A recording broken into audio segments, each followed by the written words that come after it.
ઈષ્ટદેવ પરાત્પર બ્રહ્મ ભગવાન શ્રી હરિ તેમજ દેવાધિદેવ મહાદેવ એમના દ્વાદશ જ્યોતિર્લિંગ ઉપર આપણે સત્સંગ ભક્તિ કરી રહ્યા છીએ.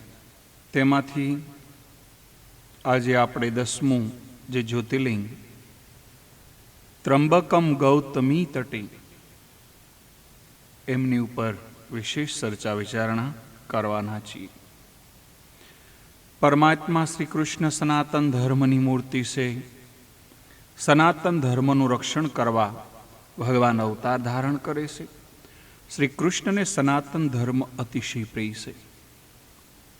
સનાતન ધર્મના અંગ પ્રવૃત્તિ માર્ગ નિવૃત્તિ માર્ગ છે. પ્રવૃત્તિ ધર્મ શ્રી કૃષ્ણ ભગવાન સમજાવે છે અને નિવૃત્તિ ધર્મ શ્રી શંકર ભગવાન આપણને સમજાવે છે. જીવનમાં પ્રવૃત્તિ અને નિવૃત્તિની જરૂર છે.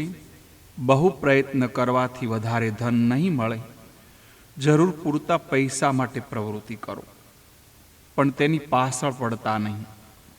જીવનમાં પ્રવૃત્તિ રાખો. આખો દિવસ નિવૃત્તિ હોય તો મન પણ ખરાબ વિચાર કરવા લાગશે. સાધારણ માણસ તો પૈસા માટે પ્રવૃત્તિ કરે તે યોગ્ય છે.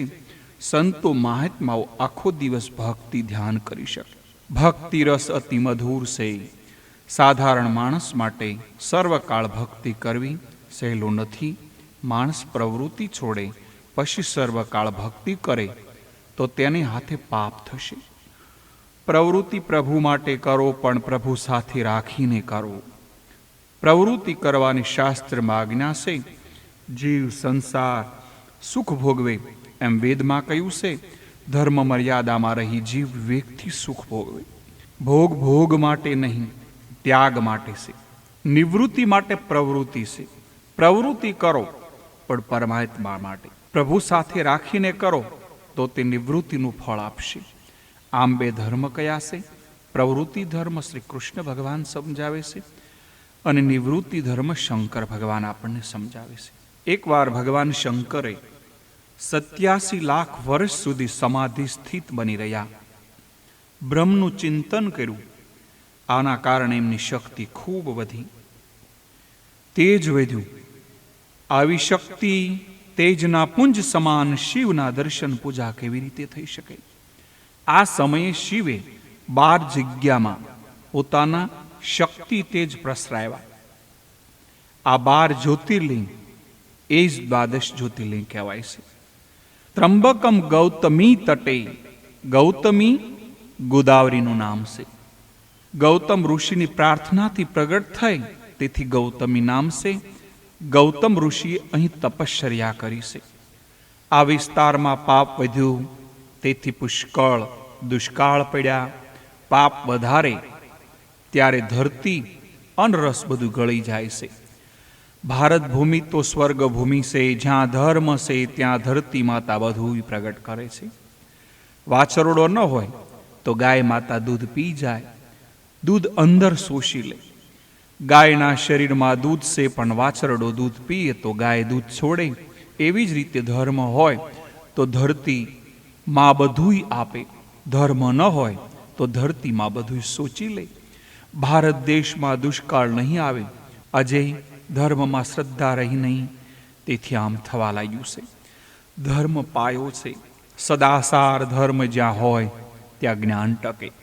જ્યાં સ્વેચ્છાસાર હોય ત્યાં જ્ઞાન ટકતું નથી. મન કહે તે કરશો નહીં. શાસ્ત્રને ગમે તે કરો, શાસ્ત્ર કહે તે કરો. મનને ગમે તે ન કરો. શું કરવું શું ન કરવું તે શાસ્ત્રને પૂજ્યું. આજકાલના માનવો પોતાના બુદ્ધિ અને વિશ્વાસ બહુ રાખે છે.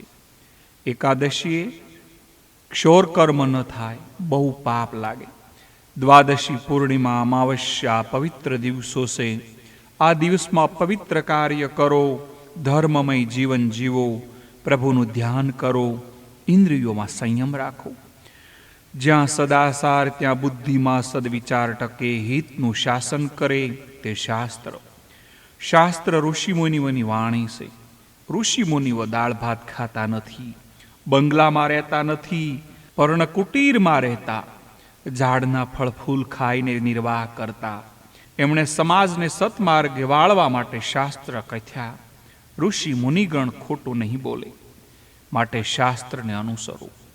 શાસ્ત્ર મર્યાદાને અનુસરો. ડોક્ટરો કદાચ સ્વાર્થથી ખોટી સલાહ આપશે, પણ શાસ્ત્ર ખોટું ન કહે. શાસ્ત્ર ખોટું નથી, આપણી બુદ્ધિ ખોટી છે, બગડેલી છે. જ્યાં ધર્મ છે ત્યાં બધું છે, જ્યાં ધર્મ નથી ત્યાં કંઈ નથી. જ્યારે લોકો ધર્મને ભૂલી પાપને વધે ત્યારે ધરતીમાં અન્ને ગળી જાય છે. આજે લોકો ભગવાનને ભોગ ધર્યા વગર ખાવા લાગ્યા છે. ટેબલને ખુરશી ઉપર ખાવા માંડ્યા. આથી મોંઘવારી વધી, ભૂખમરો વધ્યો. ગૌતમીને તટે દુકાળ પડ્યા, લોકો ભૂખે મરવા લાગ્યા. ગૌતમ ઋષિએ ગાયત્રી માતાનું પૂજન કર્યું. ગૌતમ ઋષિ બ્રાહ્મણ શ્રેષ્ઠ છે, તપસ્વી છે. બ્રાહ્મણ પાસે શ્રેષ્ઠ શક્તિ ગાયત્રીની છે. ગાયત્રીનો સર્વને અધિકાર નથી. ગૌતમ ઋષિ ગાયત્રીમાં સિદ્ધ છે. બ્રાહ્મણ જનોય ધારણ કરે ત્યારે ગાયત્રી સાથે તેનો સંબંધ બંધાય છે. બ્રાહ્મણ બટુક જનોય ધારણ કરે ત્યારે તેના પિતા કહે, આજથી તું મારો નહીં, દેવનો દીકરો થયો, હું પ્રભુનો છું, હું પાપ નહીં કરું. એવું સતત સ્મરણ જનોય ધારણ કરનારને રાખવાની હોય. જે જનોયમાં છાવી લટકાવે તેને બહુ પાપ લાગે છે. જનોયના એક એક ધાગામાં દેવ છે. બ્રહ્મા જનોય બનાવે, વિષ્ણુ ધાગાને આંબળે.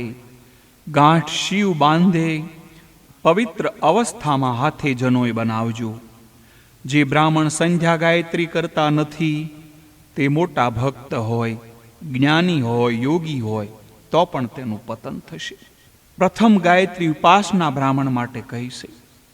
દુર્બુદ્ધિથી પાપથી ગાયત્રી બસાવશે. જે ગાયત્રી નથી કરતો તે ક્યારે પાપ કરશે તે કહેવાય નહીં. મનુ મહારાજે બ્રાહ્મણના ધર્મ બતાવ્યા. બ્રાહ્મણ અગ્નિહોત્ર કરે છે, વેદ સ્વાધ્યાય તપ કરે, પવિત્ર રહે એમ કહ્યું છે. મનુ મહારાજ કહે છે કે કદાચ આ ન કરે તો ચાલે, પણ સંધ્યા ગાયત્રી તો જરૂર કરે. આવી અવસ્થા કરે. બ્રાહ્મણ સૂર્ય ઉપાસના સંધ્યા ગાયત્રી છોડે નહીં. જે બ્રાહ્મણ 3 દિવસ સંધ્યા ગાયત્રી ન કરે તે શુદ્ર જેવો છે. આવા બ્રાહ્મણના હાથનું પાણી પણ ન પીવું. સંધ્યા કર્મકાંડ નથી. સંધ્યા એ જ્ઞાન અને ભક્તિ પણ છે. સંધ્યામાં મા ગાયત્રીનું હૃદયમાં આહ્વાન કરવામાં આવે છે. સંધ્યામાં ધ્યાન જપ પ્રાર્થના છે. સંધ્યા સમાન કોઈ શ્રેષ્ઠ નથી. જે સંધ્યા ન કરે અને મંદિરમાં પૂજા કરવા જાય તેની પૂજા ક્યારેય પ્રભુ સ્વીકારતા નથી. સંધ્યા શ્રેષ્ઠ ઉત્કર્મ છે. ગૌતમ 36 માળા ગાયત્રીની કરતા ત્યારે પ્રાત સંધ્યા પૂરી થતી. પ્રાતકાલ હોય, આકાશમાં તારા હોય ત્યારે સ્નાન વિધિ સંધ્યા ગાયત્રીનો જપ શરૂ કરી દેતા. ગૌતમ દુષ્કાળમાં લાખો બ્રાહ્મણોને જમાડતા, અન્ને જમાડતા, રાત્રે વાવે, સવારે ઉગે એવી સિદ્ધિ ગૌતમ ઋષિએ પ્રાપ્ત કરેલી. ગૌતમ ઋષિની કીર્તિ બહુ વધી. આ સિદ્ધિ સંધ્યા ગાયત્રી જપથી પ્રાપ્ત થાય છે. ગૌતમ ઋષિનો દરવાજો દુષ્કાળમાં ગમે તેના માટે ખુલ્લો રહેતો. સાધુ સંતો, દુષ્કાળ પીડિત સહુને ગૌતમ ઋષિ જમાડતા. સમાજમાં દુર્જન હોય તો સજ્જનની કિંમત થાય. રાત્રિનો અંધકાર હોય તો દિવસના પ્રકાશની કિંમત થાય. દુર્જન સંતની કીર્તિ વધારનાર છે. ગૌતમની કીર્તિથી બ્રાહ્મણોને મત્સર થયું. બ્રાહ્મણો ગૌતમની આલોચના કરવા લાગ્યા. અન્ય વેદ પાઠીઓ, તપસ્વીઓ બ્રાહ્મણને મત્સર થયો કે અમને કોઈ પૂછતા નથી ને ગૌતમની વાહ વાહ થાય છે. વિઘ્ન સંતોષી બ્રાહ્મણો મત્સર કરવા લાગ્યા. જે મત્સર કરે તે બીજા જન્મમાં મત્સર થાય. આવા ઈર્ષાળુ બ્રાહ્મણો ગૌતમ ઋષિની અપકીર્તિ કેમ ન થાય તે વિચારવા લાગ્યા. બ્રાહ્મણોએ ગૌતમને પાઠ ભણાવવા ગણપતિ ભગવાનની આરાધના કરી. દેવો મંત્રાધીન છે, મંત્રો બ્રાહ્મણાધીન છે. ગણપતિના મંત્ર જપ અને તેથી ગણપતિ પ્રગટ થયા. બ્રાહ્મણોએ ગણપતિને પ્રસન્ન કર્યા. ગૌતમની અપકીર્તિની માગણી કરી છે. અપકીર્તિ ગણપતિ દુર્બળ ગાયનું સ્વરૂપ લે છે. ગૌતમ ઋષિ સંધ્યા ગાયત્રી કરે છે તેથી તેમનો દરવાજો બનશે. સંધ્યા પૂરી થશે. સંધ્યાજળ પધરાવવા ગૌતમ દરવાજો ખોલે છે. દુર્બળ ગાયને દરવાજાનો ધક્કો લાગે છે અને ગાય મરી જાય છે. ગાયના શ્રી અંગમાં દેવોનો વસવાટ છે. ગૌ પૂજાથી કાર્ય મંગળમય થાય છે. ગાય મરી ગઈ, હિંસા થઈ. બ્રાહ્મણોએ ગૌતમે હિંસા કરી કહીને અપકીર્તિ સારા જગતમાં ફેલાવી દીધી. ગૌતમને ગૌ હત્યારા ઠરાવ્યા. બધાએ ગૌતમને તિરસ્કાર કરવા લાગ્યા. ઋષિને આનું દુઃખ થયું. ઋષિ તો નિર્દોષ હતા, પરંતુ બ્રાહ્મણોએ આ મત્સરથી કર્યું હતું. દુઃખી થયેલા ગૌતમ ઋષિએ બ્રાહ્મણોની ક્ષમા માગી. ઋષિએ કહ્યું, બ્રાહ્મણો, મને શુદ્ધ કરો, હું અપરાધી છું, મારાથી ગૌ હત્યા થઈ છે. બ્રાહ્મણોએ ગૌતમને શિવ શુદ્ધ કરે તો શુદ્ધ થાય એવું પ્રાયશ્ચિત બતાવ્યું. ગૌતમ ઋષિ શુદ્ધ થવા શિવની આરાધના કરે છે. અપકીર્તિ કરતા મરણ શું ખોટું? ઋષિ સંકટના સમયે આવા શિવ આરાધના કરે છે. ગૌતમ ઋષિના તપથી શિવ પ્રગટ થયા. આ શિવ ત્રંબકેશ્વર ગૌતમ વંદના કરે છે, ક્ષમા માગે છે. શિવ કહે છે, તમે જે જળને સ્પર્શ કર્યો તે ગંગા બની જશે. ગોદાવરી ગંગા ગૌતમીની પ્રાર્થનાથી પ્રગટ થયા છે. તેને ગૌતમી કહે છે.